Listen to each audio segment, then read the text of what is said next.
Avocado വരച്ചിട്ട് പപ്പായ ആയിപ്പോയെന്ന് കേട്ടിട്ടുണ്ടോ? എങ്കിലേ ഇത് ആ കാഴ്ചയാണ് നിങ്ങളിപ്പോൾ കാണുന്നത്. ഒരുപാട് പേര് സ്റ്റിക്കർ ഉണ്ടാക്കുന്നത് കണ്ടു. അപ്പോൾ അന്നൊന്ന് ഉണ്ടാക്കി നോക്കാമെന്ന് വിചാരിച്ച് വരച്ചതാട്ടോ. പക്ഷെ ശരിയായില്ല. ഇതാണ് കേട്ടോ അവക്കാഡോ. ഇത് ഞാൻ വരച്ച പപ്പായ. അപ്പോൾ പിന്നെ ഞാനിതെല്ലാം കൂടി ബ്ലാക്ക് ആൻഡ് വൈറ്റ് പ്രിൻ്റ് എടുത്തു. ഇനി ബ്രഷ് പെൻ ഉപയോഗിച്ചിട്ട് എല്ലാത്തിനും ഒന്ന് കളർ അടിച്ചെടുക്കുകയാണേ.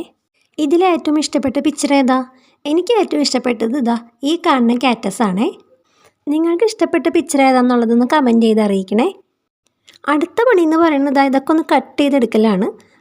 പിന്നെ ഇത്രയും പിക്ചർ കുറച്ച് കട്ടിയുള്ള സ്റ്റിക്കറാക്കാൻ വേണ്ടിയിട്ട് ഒരു ചെറിയൊരു കാർഡ്ബോർഡ് പീസിൽ ഒട്ടിച്ച് കൊടുത്തിട്ട് ഇത് വെട്ടിയെടുക്കുകയാണ് കേട്ടോ.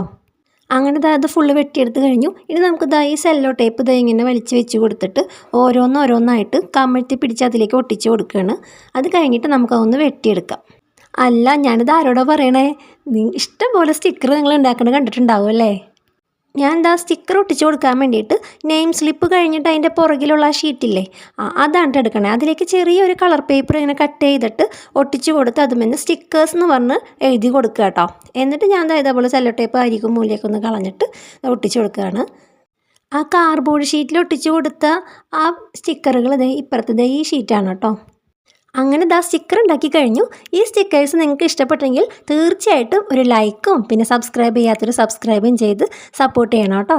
അപ്പോൾ ക്യൂട്ടായിട്ടുള്ള ക്രാഫ്റ്റുകളുമായിട്ട് ഞാൻ വേഗം തന്നെ വരാം. ടാറ്റാ.